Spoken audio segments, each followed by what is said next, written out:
تو فاطمہ کی لاڈلی ہے، تو شیر خدا کے گھر کی شہزادی، بتا کوئی حاجت ہو، کچھ کھانا پانی کوئی چیز۔ اللہ اللہ، یہ بھوکے اور پیاسوں نے کبھی کھانا کسی سے نہیں مانگا۔ پوری داستان کربلا سننا، کبھی انہوں نے روٹی نہیں مانگا، ہاں پانی ضرور مانگا ہے۔ پانی مانگنا انسانیت کے لیے عیب نہیں، روٹی مانگنا محتاجی کی علامت ہو سکتی ہے۔ بی بی سکینہ نے کہا کہ بڑی حاجتیں پوچھ رہے ہو، کیا میری حاجت پوری کرو گے؟ کہا بتاؤ بچی، میں اپنی طرف سے جو ہو سکے کروں گا، میرے پاس پیسے ہیں، مال ہے، میں اس سے جو چاہے کروں گا۔ بی بی سکینہ نے صرف ایک درخواست کی کہ میرے نانا کے صحابی، بس اتنا کام کر لو کہ یہ جو اونچے نیزے پر میرے بابا کا سر ہے، حسین ابن علی کا، اس سر کو تھوڑا آگے بڑھا دو، یہ جو جلوس میں جا رہا ہے آگے بڑھا دو۔ ہمارے گھر کی بچیاں غور سے سنیں، میرے گھر کی عورتیں کان کھول کر کے سنو، 9 سال کی بچی کیا خواہش ظاہر کر رہی ہے۔ کہا اگر وہ نہیں بڑھتے ہیں تو انہیں پیسے دے، وہ انعام دے کر آگے بڑھاؤ۔ اس صحابی نے پوچھا کہ اس سر کو تمہارے قریب رہنا اچھا ہے، تمہارے قریب رہنا اچھا ہے، آگے کیوں بڑھانا چاہتی ہو؟ بی بی سکینہ نے کہا اس لیے کہ لوگوں کا جلوس بابا سر کو دیکھنے کے لیے آ رہا ہے، اور سارے دیکھنے قیدی بنا کر کے لائے گئے تھے۔ بیمار زین العابدین حسین ابن علی رضی اللہ تعالیٰ عنہ کے شہزادے، وہ قیدی بنا کر لائے گئے تھے۔ ایک صحابی وہاں پر حاضر ہوئے، کہا کہ کوئی حاجت ہو تو بیان فرمائیں، ہم آپ کے غم میں شریک ہیں۔ حضرت امام زین العابدین نے کوئی توجہ نہیں کی، یہاں تک کہ ایک سپاہی یزید کا ایسا تھا جو تھیلا بھر کر کے پتھر لے کر چل رہا تھا، تھیلا بھر کر پتھر لے کر چل رہا تھا، اور وہ باہر کھڑے ہوئے لوگوں میں پتھر بانٹتا تھا کہ کچھ پتھر تم لوگ برسا ہو۔ ملک شام میں جانے کے وقت کچھ لوگ وہاں صدقے کی کھجوریں پھینک رہے تھے اس اہل بیت کے گھرانے پر، اور کچھ لوگ پتھر برسا رہے تھے۔ یزید کے یہ مخالف لوگ ہیں، باغی لوگ ہیں، ان کے دلوں میں یزید کی محبت تھی، بنو امیہ کے وفادار لوگ تھے۔ اس قافلے پر کچھ لوگوں نے پتھر برسائے، وہ قافلہ اب اور کتنے زخم اٹھاتا، اب ان کو چھوڑا کیا تھا، لوگوں نے سارے زخم تو دے دیے تھے۔ امام زین العابدین نے اس صحابی سے کہا کہ دیکھو یہ پتھر برسا رہے ہم پر۔ وہ صحابی نے تلوار کھینچ لی اور اس کو قتل کرنے کا ارادہ کیا، آپ نے منع کیا، رک جاؤ رک جاؤ، اس لیے کہ بہت سارے قتل میں نے اپنے بابا کے دیکھے، اور وہاں کوئی بھی اپنی تلوار لے کر ہمارے مدد کے لیے نہیں آ سکا۔ امام زین العابدین کا یہ لٹا ہوا قافلہ یزید کے دربار میں لایا گیا، اور سر امام حسین کو ایک تشت میں رکھ کر پیش کیا گیا۔ یزید اپنے ہاتھ میں چھڑی لے کر مولا حسین کے لبوں پر مارتا تھا اور کہتا تھا حسین تمہاری جوانی ختم ہو گئی، کاش تم میری بیعت کر لیتے تو تم زندگی سے ہاتھ نہیں دھوتے، اور کبھی میں نہیں چاہتا کہ تمہارا قتل ہو جائے۔ اس نے جھوٹے الفاظ میں لوگوں کو اس طرح ورغلایا۔ سیدہ زینب نے وہاں پر ایک جرأت مندانہ خطبہ دیا تھا، مولا حسین کی سگی بہن یزید کے دربار میں خطبہ دی تھی، اور اس کے بعد پھر یہ اسیران اہل بیت کو یہاں ملک شام میں چند دن ٹھہرایا گیا اور آزاد کیا گیا، مدینہ طیبہ کے لیے رخصت کرنے کا حکم ہوا۔ یہ لٹا ہوا قافلہ مدینے آیا۔ اللہ اللہ، مدینے کو جب یہ لوگ پہنچے، اہل مدینہ کہتے ہم کو وہ شہادت کی خبر پہلے سے مل گئی تھی، کربلا میں مولا حسین کا قتل ہو چکا ہے، خاندان اہل بیت کے ساتھ برا سلوک ہوا ہے۔ پورا مدینہ سرحد پر آ کر کھڑا ہو گیا تھا، مدینے کے باہر انتظار میں۔ وہاں ننھی سی سغرا بھی تھی، مولا حسین کے کچھ گھر والے بھی تھے، وہ انتظار میں تھے۔ جیسے ہی لوگ مدینہ طیبہ میں داخل ہونے لگے، بیویوں کو دیکھ کر مدینے والے چیخ پڑے، سارے مدینے والے زارو قطار رونے لگے۔ سیدھا یہ قافلہ آیا بارگاہ رسول میں، مصطفیٰ صلی اللہ علیہ وسلم کی قبر انور کے پاس پہنچ گیا، اور پھر بی بی زینب وہاں کھڑے ہو کر شروع سے لے کر اخیر تک کی داستان میرے آقا کو سنانے لگی۔ یا رسول اللہ، آپ کا دوش پر سوار ہونے والا شہزادہ، آپ کا محبوب نظر حسین بڑے زخموں سے چور چور تھا۔ یا رسول اللہ، وہ کربلا میں لاشیں اٹھاتا رہا، پیاسا رہا، بھوکا رہا۔ مدینے کے لوگ کہتے ہیں پورا مدینہ صرف زندگی میں 2 مرتبہ سب سے زیادہ رویا ہے، ایک اس وقت جب میرے آقا کی وفات ہوئی تھی، جب میرے آقا کی وفات ہوئی تھی، دوسرا اس وقت جب اہل بیت کا قافلہ مدینے میں لٹ کر داخل ہوا تھا، سارے غموں سے نڈھال تھے، ہر کوئی پریشان حال تھا۔ بی بی صغرا ننی سی تھی، 6 سال کی تھی، بار بار لپٹ کر کے بی بی زینب سے کہتی ہیں وہ ننھا بچہ کہاں ہے علی اصغر جس کے ساتھ میں کھیلتی تھی، وہ کہاں ہے، فلاں کہاں ہے۔ بچی کے دماغ میں جتنے یاد تھے سب کو پوچھا کرتی تھی۔ بی بی زینب کہتی ہیں ہر ایک کے جواب میں جب میں کہتی تھی وہ بھی انتقال کر گئے، وہ بھی انتقال کر گئے۔ بی بی صغرا پوچھتی تھی کیا کربلا میں موت سستے میں ملتی ہے؟ جہاں آپ لوگ گئے تھے موت بہت سستی ہے، اتنوں کو کیسے آپ نے موت کے گھاٹ اتار دیا؟ بی بی زینب کے پاس کوئی الفاظ نہیں تھے۔ امام زین العابدین کا زندگی بھر یہ حال تھا۔ اللہ اکبر، زین العابدین وہ تنہا شہزادے ہیں میرے مولا حسین کے جو پھر 95 ہجری تک باحیات رہے۔ امام حسین کی شہادت ہونے کے بعد 61 ہجری میں جو شہادت ہوئی اس کے بعد سے سن 95 ہجری تک آپ باحیات رہے، لیکن روتے روتے آنکھوں کا پانی سوکھ گیا تھا۔ لوگ کہتے ہیں امام زین العابدین کو ہم لوگ دیکھتے تھے، کبھی وہ روتے تھے تو دونوں آنکھوں سے خون نکل آتا تھا۔ لوگ پوچھتے کہ مولا زین العابدین سجاد آپ اتنا کیوں روتے ہیں؟ کہتے ہیں کیا تم میری ہنسی کی تمنا رکھتے ہو جس کے سامنے اس کے بھائیوں کو، اس کے گھر والوں کو، اس کے باپ کو کاٹا گیا ہے، اس کے گھر والوں کو کاٹا گیا ہے۔ امام زین العابدین کا حال یہ تھا کہ امام زین العابدین شہر میں جا رہے تھے اور قصاب گوشت بیچنے والا دکان میں بیٹھا ہے، گوشت بیچ رہا ہے۔ جیسے وہ قریب آنے لگے اس نے جلدی سے گوشت کے اوپر چادر ڈال دی، گوشت چھپا دیا۔ لوگ جو گوشت خریدنے والے کھڑے تھے انہوں نے پوچھا کہ اے بندے تو کیوں گوشت چھپا رہا ہے؟ کہا زین العابدین آ رہے ہیں، وہ ابھی یہاں کھڑے ہوں گے اور گوشت دیکھ کر کے رونا شروع کر دیتے ہیں، گوشت دیکھ کر کے رونا شروع کرتے۔ کہا ایسا کیوں کرتے؟ کہتے ہیں جب بھی وہ میری دکان کے پاس یہ کچا گوشت دیکھتے ہیں تو کہتے ہیں کہ میرے بھائیوں کا گوشت ایسے ہی کٹا گیا تھا اور ادھیڑا گیا تھا۔ زندگی بھر وہ گوشت کی دکان کے پاس کھڑے ہوتے تو ان کی آنکھیں بہہ جاتی۔ اور اس کے بعد ایک روایت یہ بھی ملتی ہے کہ قربانی کے دن تھے، مولا زین العابدین ایک جگہ سے گزر رہے ہیں، ایک قصائی بکرے کو لٹایا ہے اور جلدی سے اس پر چھری چلائی جا رہی تھی۔ امام زین العابدین دور سے کھڑے ہو گئے، کہا اے قصائی تو نے بکرے کو لٹایا، پانی پلایا کہ نہیں پلایا؟ وہ کھڑا ہوا، کہا اے امام زین العابدین ہم مسلمان ہیں، جانوروں کو کاٹتے ہیں تو پہلے پانی پلا کے کاٹتے ہیں۔ امام زین العابدین نے کربلا کی طرف منہ کیا، کہا مولا حسین مسلمان جانوروں کو پانی پلا کے کاٹتے ہیں، جانوروں کو پانی پلا کے کاٹتے ہیں، مگر اہل بیت کے کسی شہزادے کو ایک گھونٹ بھی پانی نہیں پلایا گیا اور انہیں ویسی ہی پیاسا شہید کیا گیا ہے، پیاسا کاٹا گیا ہے۔ امام زین العابدین کی پوری زندگی ایک ایک چیز کو دیکھتے تو رونے لگ جاتے تھے کہ کربلا میں یہ چیز نہیں تھی، یہ چیز نہیں تھی۔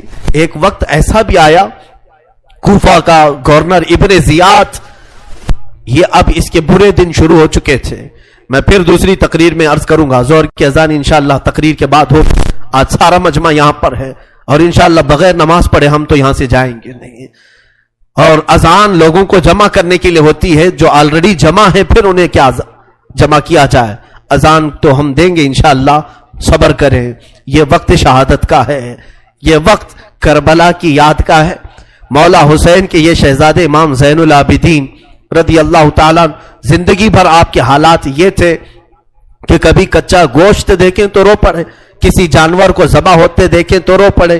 ایک بار امیر کوفہ ابن زیاد، اب امیر مختار نام کا ایک شخص جو بدلہ لینے کے لیے بعد میں اٹھ کھڑا ہوا، بعد میں کوفہ میں ایک ایسا شخص ظاہر ہوا جس کا نام مختار سقفی تھا، اس نے اعلان کیا کہ میں قاتلان حسین کا بدلہ لوں گا، اور اس نے اٹھ کر کے کچھ اہل بیت سے محبت کرنے والوں کو اپنے قافلے میں جمع کیا، اور یہ قافلہ بڑھتا گیا یہاں تک کہ خون حسین کا بدلہ لینے کے لیے یزید کی موت کے بعد اس نے ہر ایک کو تلاشنا شروع کیا، شمر کو ڈھونڈا، اس کو قتل کیا، اور اس کے بعد عمرو بن سعد کو ڈھونڈا، اسے قتل کیا، عبید اللہ بن زیاد جو کوفہ کا حاکم تھا، جو جڑ تھا اس فساد کا، اسے ڈھونڈا، اور اس کے بعد 22,000 کا جو لشکر تھا اس میں سے کسی ایک کو بھی اس نے زندہ نہیں چھوڑا، ایک کو بھی نہیں.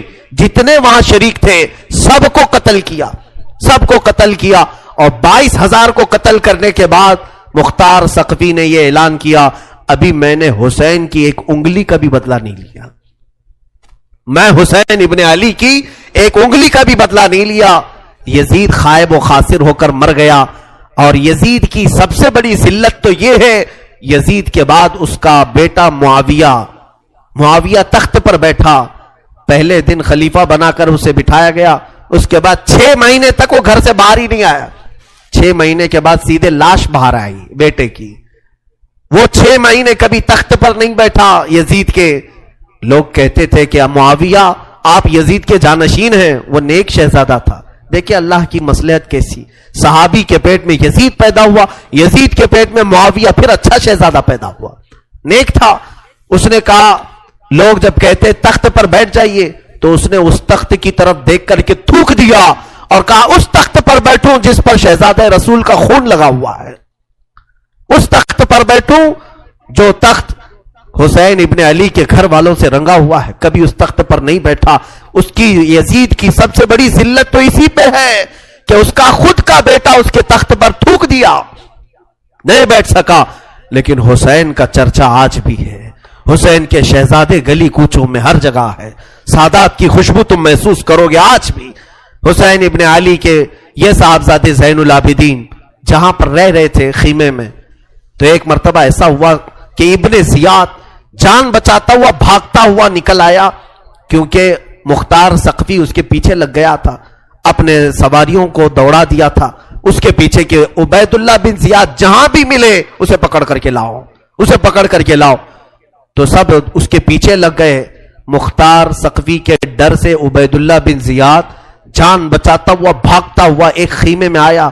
وہ خیمہ کسی اور کا نہیں، امام زین العابدین کا تھا. وہاں پر پہنچ گیا. آپ قرآن پاک کی تلاوت میں مصروف تھے. مختار ثقفی کے ڈر سے آنے والا یہ عبید اللہ بن زیاد ہانپ رہا تھا، کانپ رہا تھا. امام زین العابدین نے سر اٹھا کر کے دیکھا، کیا بات ہے؟ کہا پیاس کی شدت ہے، اگر تمہارے پاس پانی ہو تو پلاؤ.